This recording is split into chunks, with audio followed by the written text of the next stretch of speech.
Well, it is one of those moments for someone like myself who grew up just a stone's throw from where we are located here at the Red Lion Hotel. It's one of those moments that you kind of check off on your calendar as a pretty special day. As I come and sit across from a gentleman like Mr. Bob Costas. So think of what it means to me, Paul. I can only imagine. And not just to be with you, but to be at the Red Lion Inn. Absolutely, absolutely. It's been a good day and night so far. The crown jewel of downtown Appleton. Yes, so I've heard. So I've heard. And my experience has not in any way contradicted that. Well, we are very glad to hear that so far.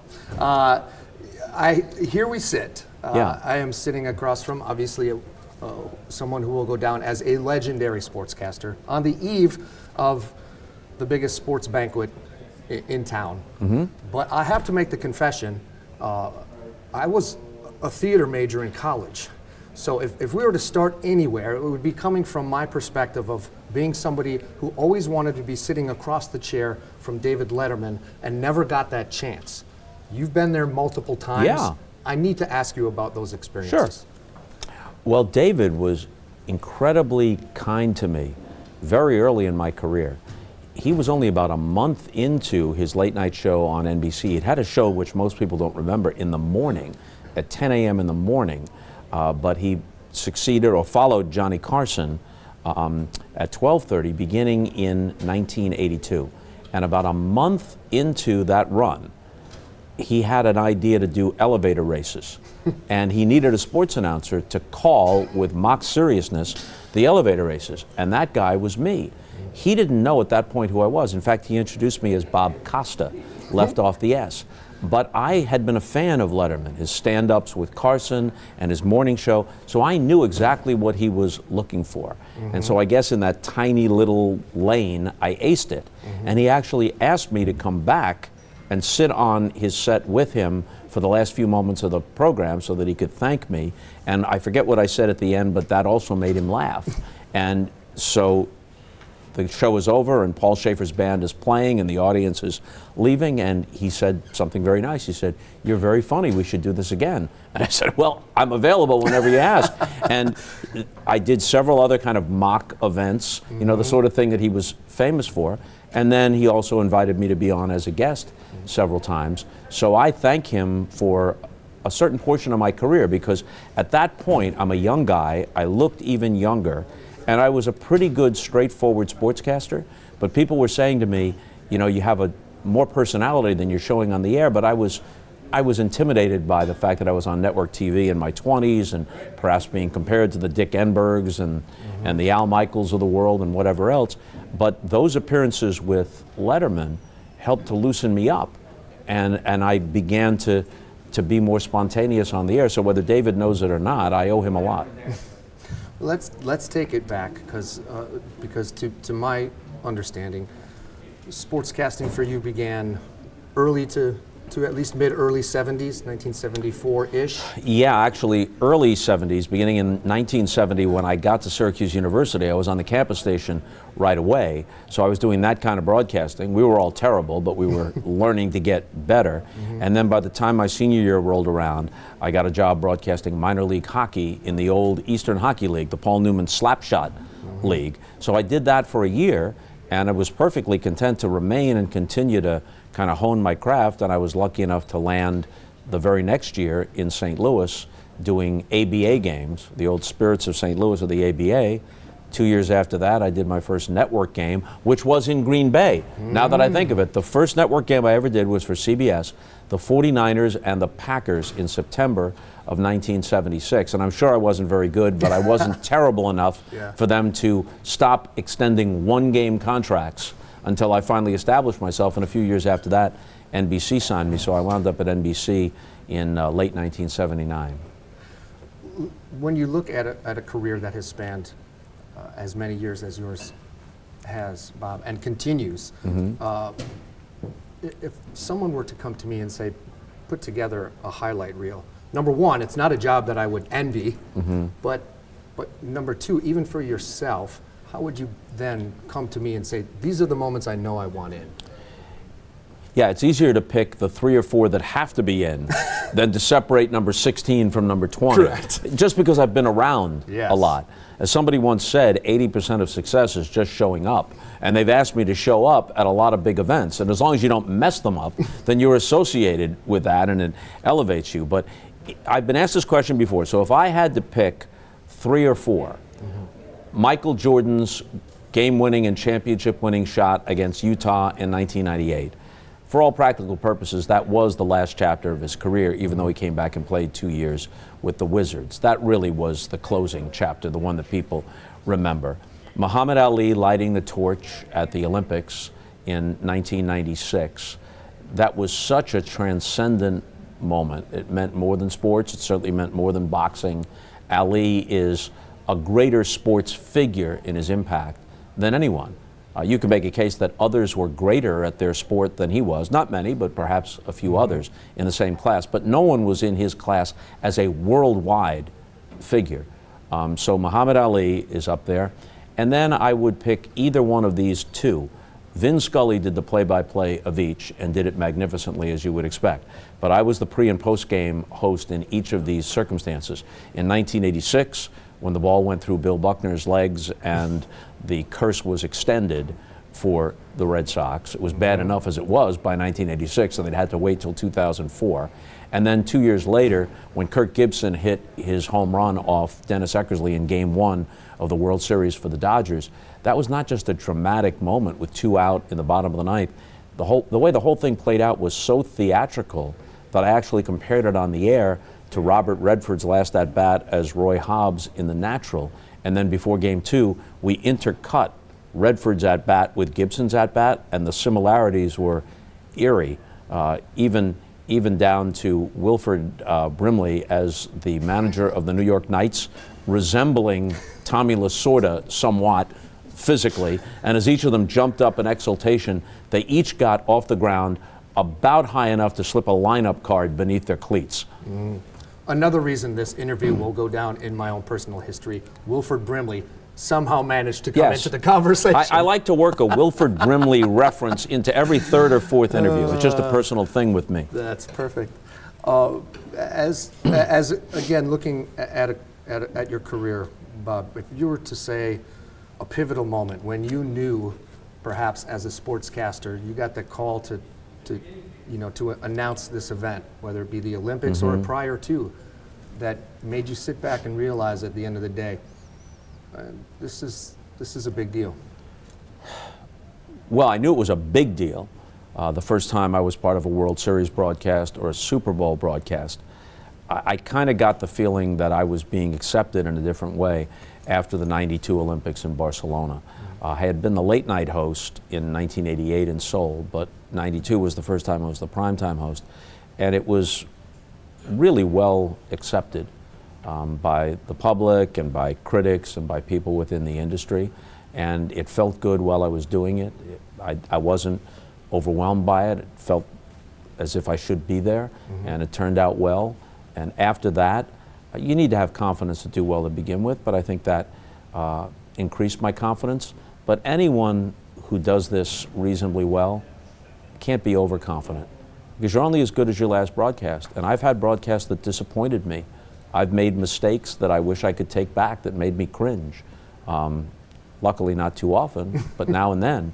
So if you begin to think, hey, I'm every bit as good as my best press clippings, I'm every bit as good as my very best broadcasts, you're headed for a fall. Something bad's going to happen. There's going to be a bump in the road that's going to wake you up and remind you, hey, there's somebody out there who's 15 years old who doesn't care about everything you did for the last 25 or 30 years. He cares about tonight's broadcast, and he thinks you suck. So you better be better the next time. Yeah. Speaking of the Olympics, they of course have their, when it comes to the basketball, their dream team. And I wanted to ask you this question. When you look at sportscasters over the years, and certainly I would think there would be a strong case to have your name a part of it. So if you were the point guard on a dream team, putting the rest of your players on the field, who would take the court with you? I'm going to make this easier by eliminating from consideration people who are now in the primes of their careers. I'm going to go only with the people who either predated me or were contemporaries of mine. Fair enough. You couldn't send this team out there without Vin Scully. Since it's a basketball team, you'd want Marv Albert. I think you'd absolutely want Al Michaels.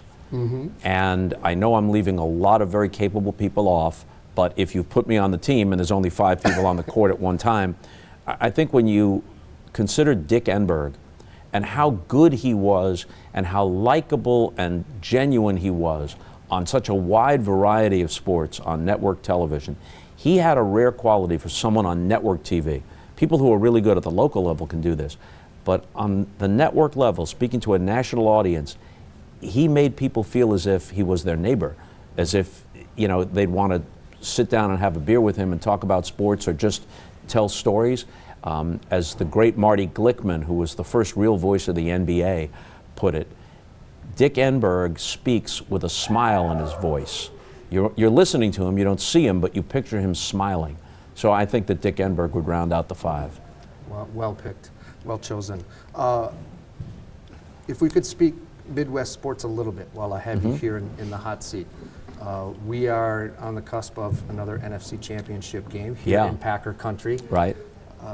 And about to face the San Francisco 49ers. So your thoughts, perhaps, just heading into that particular matchup? I'm going with Aaron Rodgers. I'm not just saying this because I'm sitting here in Appleton, and I also stipulate that if I really knew, I'd put my house and everything else I own, I'd be in Vegas. I wouldn't be here sitting with you. People always say, to all of us, they say, what's going to happen? What do you and then when you tell them your guess is some outcome other than what they're wishing for, they go, oh no, as if I have any control over this or any greater insight into this. So obviously, Jimmy Garoppolo's had a great year. He's a revelation. Bill Belichick really wishes, with Tom Brady's future now uncertain, he really wishes he'd never let him go. And the 49ers are at home. They could easily win the game. But I like Aaron Rodgers in any close game, and this figures to be a close game. I just like him in clutch situations. And I guess that what the league is kind of hoping for, although they never tip their hands, is a replay of Packers Chiefs, because in this, the 100th anniversary of the league, a reprise of the first Super Bowl would be appropriate. That would have a certain bookend feeling to it. It would be very appropriate, and we Packer fans would be excited for that possibility. Would you be rooting for 35-10? Yeah, I'd be okay with that. Yeah. Speaking of, let's bring this around to tonight, and the reason that you're here and spending time with us here in the Fox Valley. Let's talk about tonight's program and what brings you to Red Smith Banquet. To be honest, when I first heard it's the Red Smith Banquet, I'm thinking, what does the legendary sports writer for the New York Times and other New York papers, Red Smith, have to do with Appleton, Wisconsin? Then I found out there's another Red Smith, and he's the guy. I can't say that I knew Red Smith, so I can't say that alone brought me here. But Jerry Davis, the longtime big league umpire, is obviously someone with whom I'm acquainted through covering baseball for all this time. And during the season, Jerry asked me if I'd be willing to do it. And I say to myself, Appleton. Well, Tony Kubek lives in Appleton. And Tony is one of my closest friends. And we had a wonderful partnership in the 80s on the NBC Game of the Week, and we've always stayed in touch. And when I was doing Sunday Night Football, anytime I came to Green Bay, I'd always get together with Tony and his wife Margaret, and sometimes his kids, most of whom live in this area. But now I'm not doing that anymore, so it's been a few years since I last saw Tony. So I said to myself, I've got a double incentive here. I want to do a favor for Jerry Davis. It's also a good cause, but also I'm in Appleton, which I otherwise wouldn't be, and I had dinner last night with Tony and Margaret. Fantastic. Speaking of the cause of tonight, this is obviously proceeds that are going back and funneling back into youth sports. Talk to me a little bit about the importance of that and evenings such as we're about to have tonight. You know, what I'm about to say is so obvious. 99.9% of those of us who've played sports at any point in our lives never expected to get a college scholarship, never had any opportunity to make a living doing this.